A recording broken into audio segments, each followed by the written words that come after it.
नमस्कार, टीवी 9 राजस्थान पर आज की इनसाइड स्टोरी के साथ मैं हूं भविष्य त्यागी। राजस्थान में बीजेपी संगठन के लिहाज से बदलाव के दौर से गुजर रही है, लेकिन अब बदलाव केवल संगठन तक सीमित नहीं रहेगा। यह बदलाव सरकार में भी आने वाले वक्त में दिखता हुआ नजर आएगा।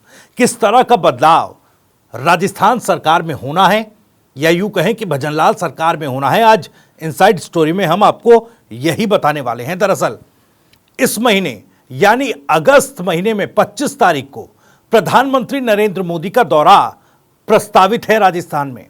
अब यूं तो कहा जा रहा है कि कई योजनाओं का उद्घाटन करने के लिए प्रधानमंत्री नरेंद्र मोदी राजस्थान पहुंचेंगे, यानी कि आप सरल भाषा में समझ सकते हैं कि कई रिबन काटने के लिए सरकारी योजनाओं के प्रधानमंत्री राजस्थान आएंगे। लेकिन ये महज रिबन काटने तक सीमित नहीं है। आपको मैं बता दूं कि प्रधानमंत्री नरेंद्र मोदी का यह दौरा सरकार में भी बदलाव के बहुत बड़े संकेत दे रहा है। अब देखिए, मुख्यमंत्री 2 बार दिल्ली जाकर आ चुके हैं और उसके बाद संगठन में बदलाव हुआ। मदन राठौर को प्रदेश अध्यक्ष की कमान सौंपी गई, लेकिन अब बदलाव सरकार में होने जा रहा है। कहा यह जा रहा है कि भजनलाल कैबिनेट में कुछ फेरबदल किए जा सकते हैं, कुछ नए चेहरों को जगह मिल सकती है। तो जाहिर है सवाल यह भी उठेगा, बात यह भी उठेगी कि क्या इस हेरफेर में, इस अदला बदली में कुछ मंत्रियों की कुर्सी पर भी तलवार लटकी हुई है क्या? जी हां, बिल्कुल। कुछ एक मंत्री इस सरकार में या यूं कहें कि भजनलाल सरकार में ऐसे भी हैं जिनसे शीर्ष नेतृत्व जो है वो खुश नहीं है। उनकी परफॉर्मेंस के आधार पर, उनके कंडक्ट के आधार पर, उनकी बयानबाजियों के आधार पर कहीं ना कहीं ये 3 फैक्टर्स ऐसे हैं कि कुछ मंत्री अपनी कुर्सी गंवा सकते हैं।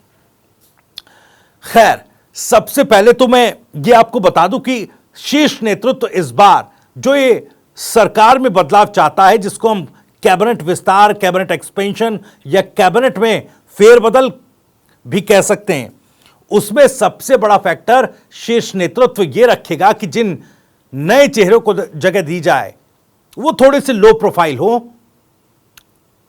और एक फ्रेश फेस इस कैबिनेट में लाया जा सके। साथ ही साथ एक बड़ा फैक्टर उपचुनाव या चुनावी लिहाज से भी है, सरकार और संगठन में सामंजस्य बैठाने के लिहाज से भी है। वो बड़ा फैक्टर है कि वसुंधरा राजे को भी साथ कर चला जाए, उस गुट को भी साथ कर चला जाए। अब देखिए, मदन राठौर साहब जो वसुंधरा राजे के थोड़े खास, थोड़े करीबी बताए जाते हैं, उसके अलावा चूंकि वो तो संगठन में, लेकिन सरकार में भी वसुंधरा गुट के कुछ लोगों को जगह दी जाए, ये शीर्ष नेतृत्व अब सोच रहा है। क्योंकि मैं आपको अपनी पहली इनसाइड स्टोरी में बता चुका हूं कि इस बार लोकसभा चुनाव में कुल मिलाकर 240 सीटें बीजेपी के पास, बीजेपी के कब्जे में आई हैं। तो जाहिर है जिस तरीके से लोकसभा चुनाव से पहले वसुंधरा राजे को लेकर जिस तरीके का एक स्ट्रिक्ट टेम्परामेंट लेकर शीर्ष नेतृत्व चल रहा था, वो अब ऐसा लग रहा है शीर्ष नेतृत्व के बस की बात नहीं। उस टेम्परामेंट के साथ वसुंधरा राजे के साथ साथ राजस्थान की सियासत को अपने उस लिहाज से चलाने की, तो वो टेम्परामेंट, क्योंकि 303 वाला टेम्परामेंट जो था वो अब 240 के साथ कैरी फॉरवर्ड नहीं किया जा सकता। तो वसुंधरा राजे गुट को साधना जरूरी है। चलिए जल्दी से मैं थोड़े से नाम आपको बता दूं। देखिए, कई ऐसे मंत्री हैं जो थोड़े से डाउटफुल हैं, क्या कुर्सी जाएगी या उनसे एकाध मंत्रालय लिया जा सकता है और किसी और को वो जिम्मेदारी सौंपी जा सकती है। देखिए, कुछ एक नाम चर्चाओं में चल रहे हैं, सूत्रों के हवाले से नाम सामने आ रहे हैं और मैं अपना आकलन आपको बताऊंगा कि जो ये सूत्रों के हवाले से नाम सामने आए, अगर उनकी कुर्सी जा रही है, उनकी कुर्सी पर तलवार लटकी हुई है, तो फिर आखिर उसके पीछे की वजह क्या हो सकती है। देखिए, सबसे पहला नाम तो आता है मदन दिलावर साहब का। मदन दिलावर साहब फिलहाल मौजूदा समय में 3 मंत्रालय उनके पास हैं। विद्यालय शिक्षा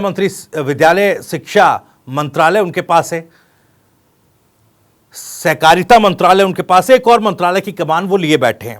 लेकिन जिस तरह की बयानबाजी वो कर रहे हैं, देखिए, उनका नाम सामने आया है कि मदन दिलावर साहब को लेकर कुछ चर्चाएं शीर्ष नेतृत्व के साथ और फिर भजनलाल सरकार के साथ हुई हैं कि उनको लेकर क्या कुछ करना है। अगर उनको लेकर मंत्रिमंडल के बदलाव में कोई फैसला होता है तो उसके पीछे की वजह यह होगी कि उनका जो बिहेवियर रहा, जिस तरह का बड़बोलापन रहा, वो शीर्ष नेतृत्व को ठीक नहीं लगा। कभी वो अकबर को बलात्कारी बताते हैं तो G20 की बुकलेट में केंद्र सरकार ही अकबर की तारीफ करती नजर आती है और केंद्र सरकार की फजीयत मदन दिलावर के इस बयान से होती है। आदिवासियों को लेकर जिस तरह की बयानबाजी उन्होंने की, विधानसभा में माफी मदन दिलावर को मांगनी पड़ी। एक बार फिर से बीजेपी की और शीर्ष नेतृत्व की फजीयत आदिवासियों के मुद्दे पर हुई। कई और ऐसे बयान हैं, आप जाकर गूगल सर्च कीजिएगा और मदन दिलावर उसमें टाइप करेंगे तो कई ऐसे बयान मदन दिलावर साहब के आएंगे जो कहीं ना कहीं सरकार की, संगठन की फजीयत कराते नजर आते हैं। अब ऐसे में अगर कोई बदलाव में मदन दिलावर साहब को लेकर कोई फैसला होगा तो यह बड़ी वजह हो सकती है कि उनका बड़बोलापन की वजह से कोई एक बड़ा फैसला उनको लेकर शीर्ष नेतृत्व और भजनलाल सरकार करती दिखाई दे। दूसरा नाम जवाहर सिंह बेढ़म। फिलहाल जवाहर सिंह बेढ़म गृह राज्य मंत्री हैं, उनको लेकर भी कोई बड़ा फैसला हो सकता है। खबरें यह भी हैं कि क्या मंत्री पद उनसे वापस लिया जा सकता है या उनका मंत्री पद छिन सकता है। देखिए, हाल ही में आपने देखा होगा शराब माफियाओं के साथ कुछ टेलीफोनिक कॉन्वर्जेशंस जो हैं उनकी सोशल मीडिया पर खूब वायरल होती है। किस तरीके से एक शराब ठेकेदार उनसे शराब माफियाओं पर कार्रवाई करने को कहता है और उस टेलीफोनिक कॉन्वर्जेशन में उनके साथ आबकारी अधिकारी भी होते हैं, लेकिन वो बार बार कहने के बावजूद भी शराब कारोबारियों पर कार्रवाई का आदेश नहीं देते हैं। तो साठगांठ किस तरीके से, अब वो देखिए टेलीफोनिक कॉन्वर्जेशन को हम उस टेलीफोनिक कॉन्वर्जेशन की पुष्टि TV9 राजस्थान पर नहीं करते, लेकिन जिस तरह से एक माहौल उस टेलीफोनिक कॉन्वर्जेशन और इस तरह की चीज़ों के सोशल मीडिया पर आने के बाद से जो स्थिति बनी है, उसने कहीं ना कहीं एक विपरीत परिस्थिति जवाहर सिंह बेढ़म के लिए भी मौजूदा समय में खड़ी कर दी है। तो क्या जवाहर सिंह बेढ़म भी इस बार लपेटे में आएंगे और उनकी कुर्सी पर भी खतरा क्या मंडरा रहा है? दूसरा नाम मैंने आपको बताया और देखिए कुछ और एक नाम इसमें शामिल होते हैं। किरोड़ी लाल मीणा साहब, जिनको लेकर लगातार सवाल चल रहा है, दिल्ली से भी उन्हें कोई राहत नहीं मिली। एक क्लियर संकेत दिया गया, संकेत सामने है कि बीजेपी में अब किसी तरह की कोई तवज्जो उनको नहीं दी जा रही है। यानी यह साफ समझा जा सकता है कि अहमियत काफी ज्यादा कम हो गई है दिल्ली के सामने भी बाबा किरोड़ी की। तो ऐसे में कहा यह भी जा रहा है कि उनके मंत्रालय किसी और को सौंपे जा सकते हैं और एक तरीके से ऐसी स्थिति बनाई जा सकती है कि अब किरोड़ी लाल मीणा भले ये कहते रह जाएं कि उन्होंने इस्तीफा दिया है, लेकिन संकेत यह जाएगा कि कैबिनेट फेरबदल में किरोड़ी लाल मीणा को बाहर कर दिया गया है, कैबिनेट से बाहर कर दिया गया है। खैर, मैंने मदन दिलावर का जिक्र किया था, अगर उनसे एक खबर यह भी है कि अगर उनसे शिक्षा मंत्रालय लिया जा सकता है तो गौतम दत्त, ये जो नाम है गौतम दत्त साहब को ये मंत्रालय जो है वो सौंपा जा सकता है। हालांकि ये तमाम जो खबरें हैं, मैं सूत्रों के हवाले से आपको ये खबरें बता रहा हूं। बड़ी सादड़ी से विधायक हैं, राज्य मंत्री हैं गौतम दत्त साहब। फिलहाल सहकारिता और नागरिक उड्डयन मंत्रालय स्वतंत्र प्रभार के साथ उनके पास है, तो शिक्षा विभाग, विद्यालय शिक्षा विभाग भी उनको दिया जा सकता है। इस तरह की उड़ती हुई खबरें आ रही हैं। दीप्ति माहेश्वरी का नाम चल रहा है, राजसमंद से विधायक हैं, 2 बार की विधायक हैं। उपचुनाव में पहले जब उनकी माता किरण माहेश्वरी का निधन हुआ, उसके बाद उपचुनाव में वो जीत कर आई और अब 2023 के विधानसभा चुनाव में राजसमंद से दीप्ति माहेश्वरी ने जीत जो है वो दर्ज की है। तो दीप्ति माहेश्वरी का नाम भी चल रहा है, लेकिन यहां पर उनके लिए एक संकट भी हो सकता है। देखिए, शीर्ष नेतृत्व के मन में और जो भजनलाल सरकार या संगठन की तरफ से नाम आगे बढ़ाया गया है, दीप्ति माहेश्वरी का उसमें नाम है, लेकिन खबर यह भी है कि हाईकोर्ट के पचड़े में कहीं ना कहीं पड़ सकती हैं दीप्ति माहेश्वरी, तो उसको लेकर कहीं उनका मंत्री बनने का सपना ना रह जाए। क्योंकि देखिए, एक मामला चल रहा है डबल वोटर कार्ड को लेकर। 2020 में जब उपचुनाव हुआ तो यह आरोप है कि 2020 में जब उपचुनाव हुआ तो चुनाव आयोग के सामने दीप्ति माहेश्वरी ने अपने नामांकन के साथ अटैच कर जो वोटर आईडी कार्ड दिया वो उदयपुर का था और जो अब 2023 में उन्होंने अपने नामांकन के दौरान संलग्न करके वोटर कार्ड पेश किया चुनाव आयोग में, वो राजसमंद का था। और दो दो वोटर कार्ड रखना जाहिर तौर पर यह आपराधिक श्रेणी में आता है। इसको लेकर एक वकील ने याचिका दायर की है हाईकोर्ट में, और हाईकोर्ट ने इस मामले में तमाम पहलुओं को देखते हुए, समझते हुए, तमाम जो डिफेंडेंट है, प्रतिवादी हैं, उनको समन भी जारी कर दिया है। खैर ये आज की खबर है, तो दीप्ति माहेश्वरी का नाम कितना और आगे जाएगा यह आने वाला समय बताएगा। मैंने एक और चीज का जिक्र किया था, वसुंधरा गुट को भी साधना है, टेम्परामेंट बदल चुका है 240 सीटों के बाद लोकसभा में।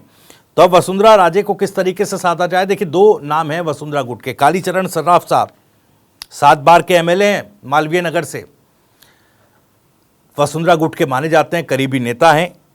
इनको कैबिनेट में जगह दी जा सकती है। इसके अलावा प्रताप सिंह सिंघवी छाबड़ा विधायक, इनको भी कैबिनेट में जगह दी जा सकती है, मंत्री बनाया जा सकता है। ये फेरबदल हो सकता है, क्योंकि देखिए विधानसभा में भी कालीचरण सराफ उन मुद्दों को लेकर, जो मुद्दे बीजेपी के लिए एस्पिरेशनल चुनावी मुद्दे हैं, उन मुद्दों को लेकर कालीचरण सराफ विधानसभा में भी सवाल उठा रहे हैं। यूनिफॉर्म सिविल कोड को लेकर, यूनिफॉर्म सिविल कोड के बिल को लेकर सदन में सवाल उठाया कि आप कब लेकर आ रहे हैं यूनिफॉर्म सिविल कोड। तो संसदीय कार्य मंत्री जोगाराम पटेल साहब ने जवाब दिया कि इस पर सरकार विचार कर रही है, आने वाले समय में सही समय पर यह बिल लेकर आया जाएगा।